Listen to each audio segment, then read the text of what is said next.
They told you the truth was simple, but it's not.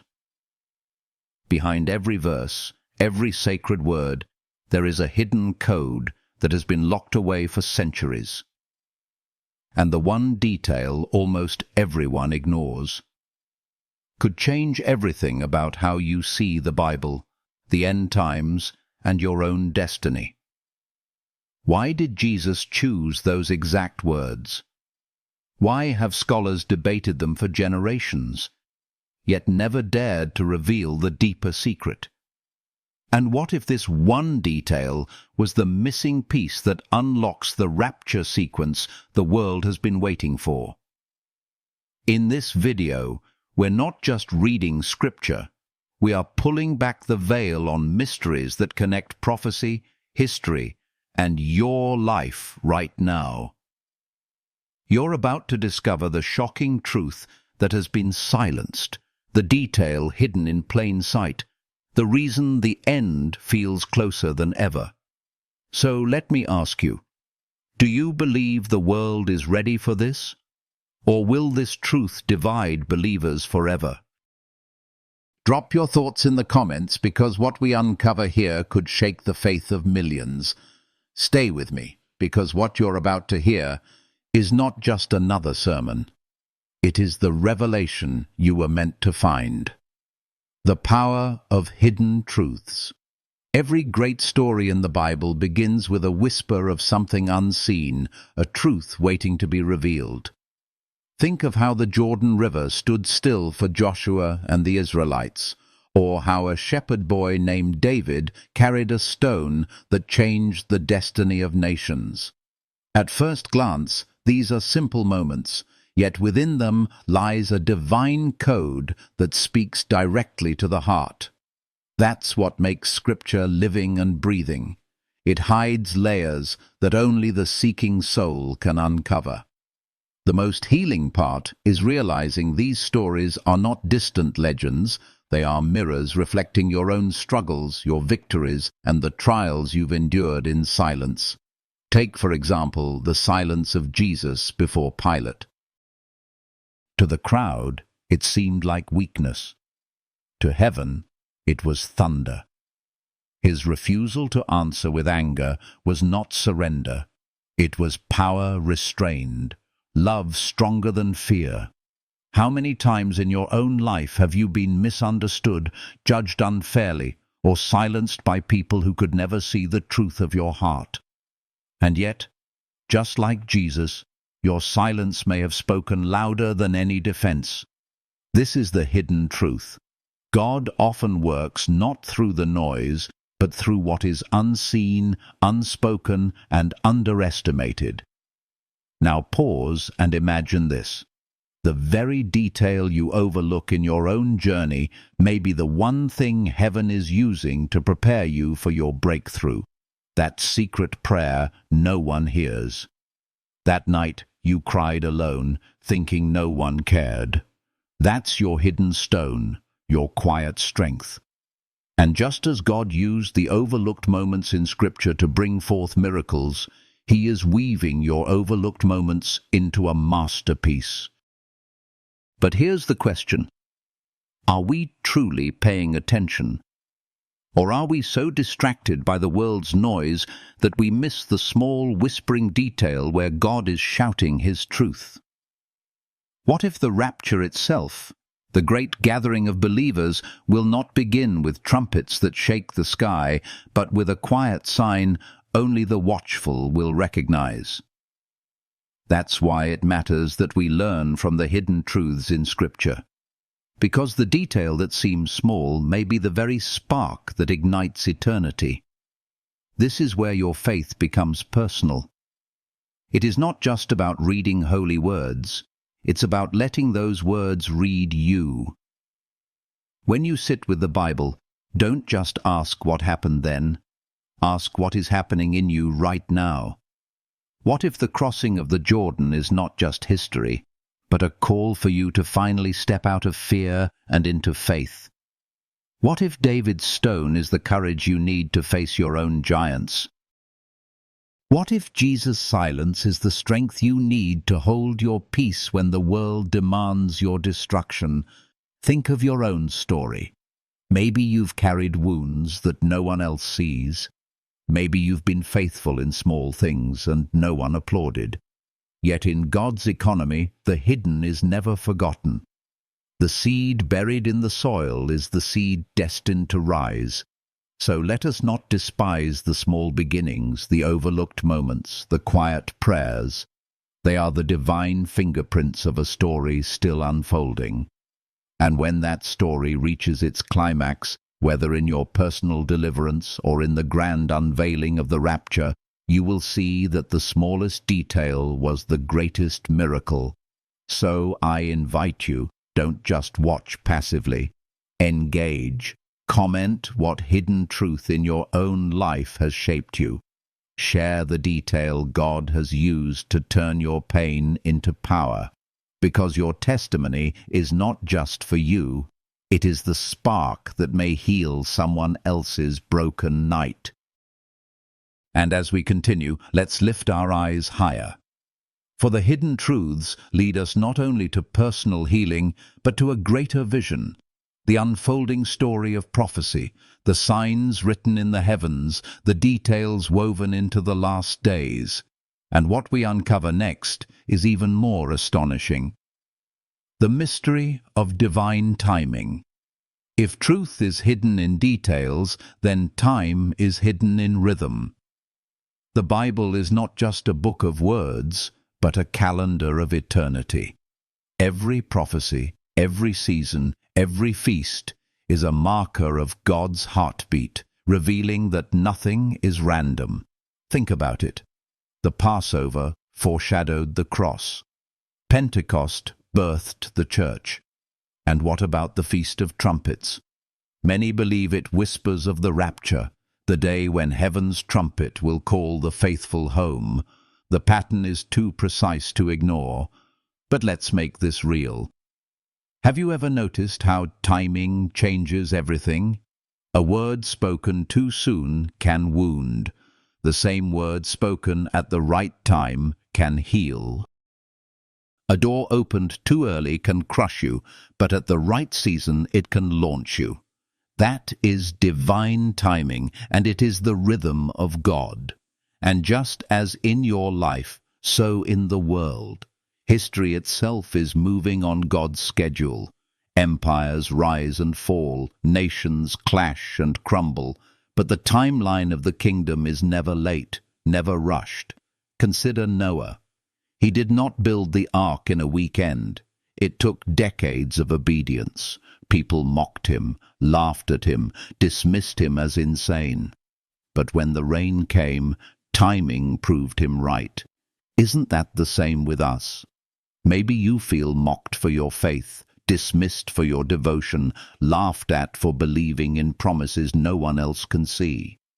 But timing is on your side, because God is never early, never late. He is precise. And here lies the healing truth. When Jesus said, "I go to prepare a place for you," he was not speaking in vague poetry. He was marking a timeline. He was aligning heaven's calendar with earth's expectation. The rapture, the great gathering, is not chaos, it is appointment. And just as your own life has seasons, childhood, struggle, breakthrough, so too does eternity. We are not wandering toward a mystery, we are marching toward a set time. So what do we learn? That waiting is not wasting, that delay is not denial, that every unanswered prayer, every tear, every longing is synchronized with a greater rhythm. The same God who aligned the stars over Bethlehem, who orchestrated the cross on Passover, is aligning your story with His. And when the trumpet sounds, every second of waiting will make sense. Think about your own timing. Maybe you prayed for healing that hasn't come yet. Maybe you dreamed of a future that feels delayed. But what if your delay is the detail? What if your unanswered prayer is positioning you for a miracle greater than what you asked? That's why timing matters. And that's why watching the signs is not superstition. It is wisdom. This is where I challenge you. Are you living as if tomorrow is promised, or are you watching as if the trumpet could sound tonight? Because that mindset changes everything. It shifts your priorities. It heals your despair. It lifts your eyes from the chaos of news headlines to the certainty of divine headlines already written. And here's the beauty. God's timing is not meant to frighten you. It is meant to free you. Free you from fear of the unknown, free you from anxiety about the future, free you from the burden of control. You don't need to control the calendar when you trust the author of time. So let us hold fast. Let us walk faithfully.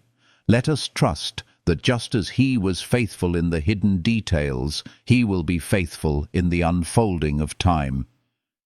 And as we step forward, we will begin to see how prophecy is not far away. It is unfolding right before our eyes. Because the truth is simple, yet stunning. The next great event on God's timeline could happen in a moment. And that moment will change eternity forever. The sign of unshakable faith. Faith is not proven when the seas are calm, but when the storm rages. The Bible is filled with men and women whose faith was tested at the very edge of despair, and it was there, in the darkest valleys, that their trust in God shone like fire. Abraham raising the knife over Isaac, Daniel facing the lions, Esther standing before the king, knowing death could be one breath away. What made them different was not that they had no fear, but that their faith outweighed their fear. That is the sign that marks a soul prepared for the rapture. Unshakable faith when everything else crumbles. Think of Peter walking on water. For a few steps, he did the impossible. Then fear stole his focus, and he began to sink. How many times in your life has that been you? You trusted for a moment. You saw breakthrough, but then the winds of doubt and the waves of circumstances pulled you under. Yet here is the lesson. Jesus reached out. He did not let Peter drown. Faith may falter, but grace never fails. This is the healing truth. Your faith is not about perfection, but persistence. The very act of holding on, of whispering a prayer when your voice shakes, is a sign that heaven counts as victory. Imagine this in your own story. Maybe you are facing bills that scream louder than your paycheck. Maybe a doctor's report has stolen your sleep. Maybe your family is falling apart. And still you whisper, "Lord, I trust you." That is faith that shakes the gates of hell. That is faith that heaven crowns as precious. Faith is not always about moving mountains with one command. Sometimes it is about standing unbroken when the mountain refuses to move. So what can we learn? That faith is not built in the spotlight, but in the silence. The nights no one sees you praying, the tears that fall on your pillow, the moments you say no to temptation when no one would ever know. These are the details God sees, and these are the treasures stored in heaven. And when the rapture comes, it will not be fame or success that matters. It will be faith. I invite you to reflect. What has tested your faith most deeply? Share it, because your story may strengthen another soul. The community of believers is built not on perfect testimonies, but on real struggles carried by grace.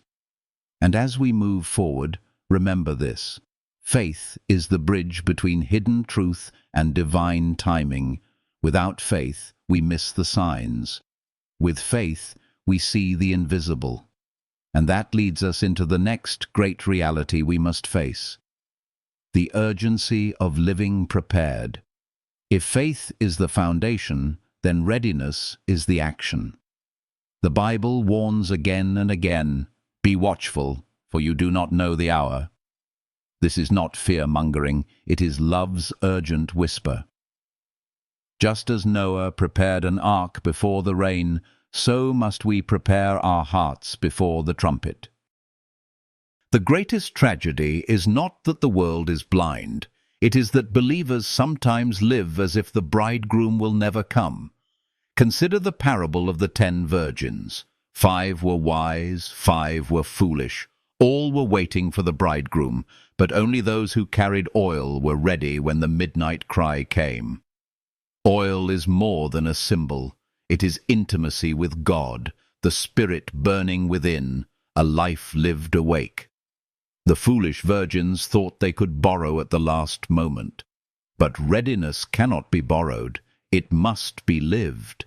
Think of your daily life. Are you storing oil, or are you burning out? Are you filling your days with prayer, scripture, kindness, forgiveness, or are you wasting the hours in bitterness, distraction, and fear? Readiness is not about paranoia.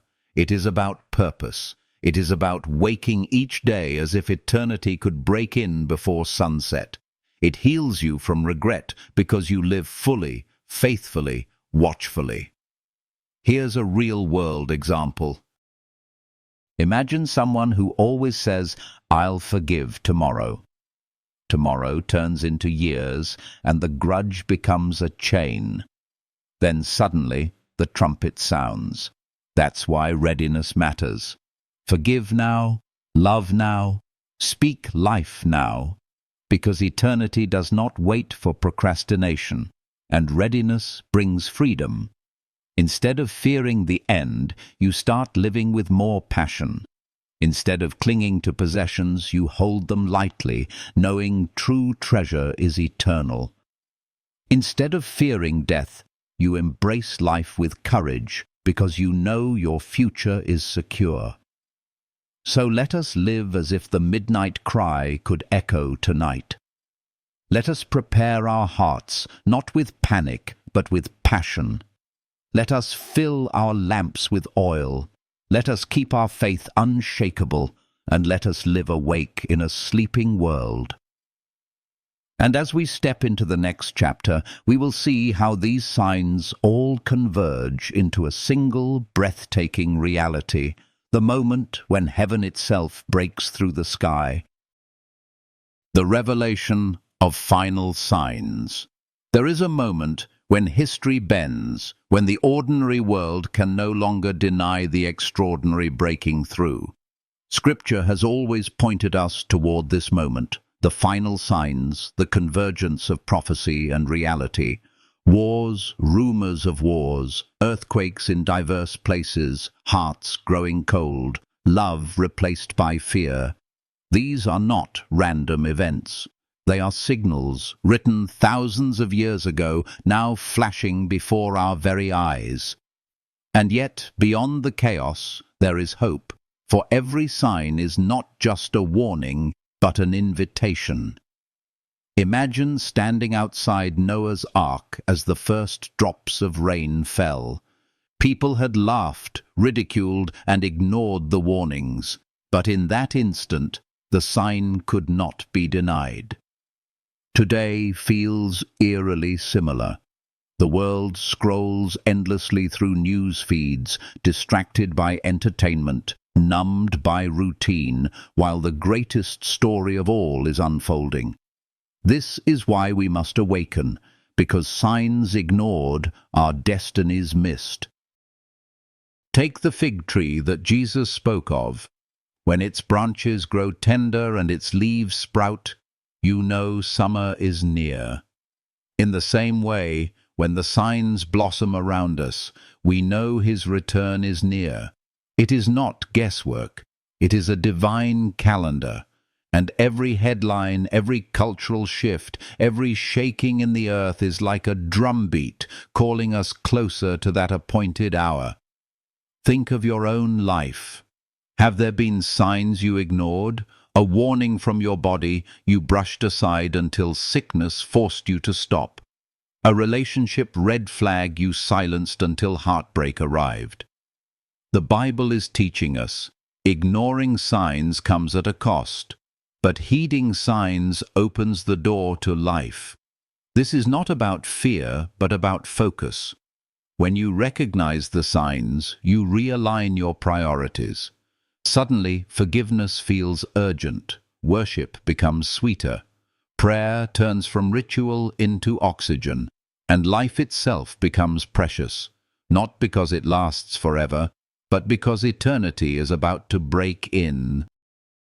So let us not be like the crowds in Noah's day, blind until it was too late. Let us be watchful, discerning, alive. The final signs are not just warnings of destruction, they are whispers of redemption. They are heaven's way of saying, be ready, the story is reaching its climax. And as we step into the heart of prophecy, we must ask, how do we live with peace in the midst of such urgency? The answer is the next truth we cannot ignore. The promise of eternal hope. Even as the world trembles, even as the final signs surround us, the heart of the gospel remains unshaken. Hope. This is not fragile optimism, it is living, breathing assurance. The promise of eternal hope is the anchor that keeps us steady when everything else breaks loose. Think of Paul writing from prison, chained, beaten, yet declaring, "For me to live is Christ, and to die is gain." How could he write such words in the midst of suffering? Because his hope was not in the walls around him, but in the kingdom within him. That same hope is offered to you. It whispers that no matter how broken your present feels, eternity is unbreakable. Imagine holding a candle in a dark cave. The flame is small, yet it transforms the entire space. Hope works like that. One flicker in your soul pushes back the deepest night. When Jesus promised, "I go to prepare a place for you," he was handing you that candle. Heaven is not a dream, it is a prepared reality. Every tear wiped away, every wound healed, every injustice reversed. That is the promise, and it is personal. Let's make this real. Maybe you've lost someone you love, and the empty chair at the table still aches. Hope says you will see them again. Maybe your health has faltered, and every doctor's visit feels like another wait. Hope says your body is temporary, but your spirit eternal. Maybe your life feels small, unnoticed, unimportant. Hope says heaven sees every hidden act of love, and not one will be forgotten. Hope heals because it lifts your eyes. Instead of drowning in despair, you start to see life as preparation, not punishment. Instead of fearing the end, you long for the beginning, and that changes how you live. You forgive more quickly, you give more freely, you love more fiercely, because when you know eternity is secure, you stop clinging to the temporary. So here lies the lesson. The final signs awaken us, but hope sustains us. It is both urgency and peace, fire and comfort, warning and healing. And together they prepare us not just for survival, but for transformation. I invite you, share in the comments what hope means to you, what promise of eternity carries you through your darkest night. Because when we speak hope aloud, it multiplies. One spark becomes a flame, one flame becomes a fire, and together we burn with the light of a kingdom that cannot be shaken.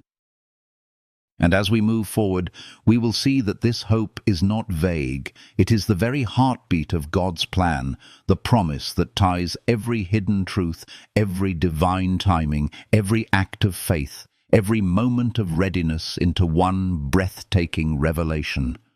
The story is not ending, it is beginning. and eternity is already reaching out to touch your soul. There comes a moment when every story must close, yet the echo of its truth keeps ringing inside the heart.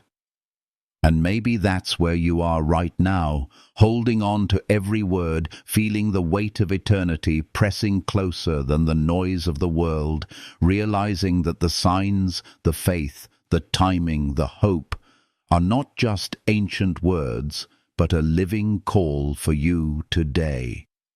What if this is the exact moment your soul has been waiting for? The moment when you stop treating prophecy as distant and start living as if heaven could break through tonight. That is the invitation of the rapture, the heartbeat of the Bible, the whisper of Jesus saying, "Be ready, for I come quickly." Close your eyes and imagine the trumpet sounding. Imagine the sky splitting with light, not as a scene from a movie, but as the promise of God unfolding. Imagine fear dissolving, pain lifting, and every unanswered prayer suddenly making sense. That is not fantasy. It is the reality Scripture has declared again and again, and it's not meant to terrify you, it's meant to heal you. Because if tomorrow is not promised,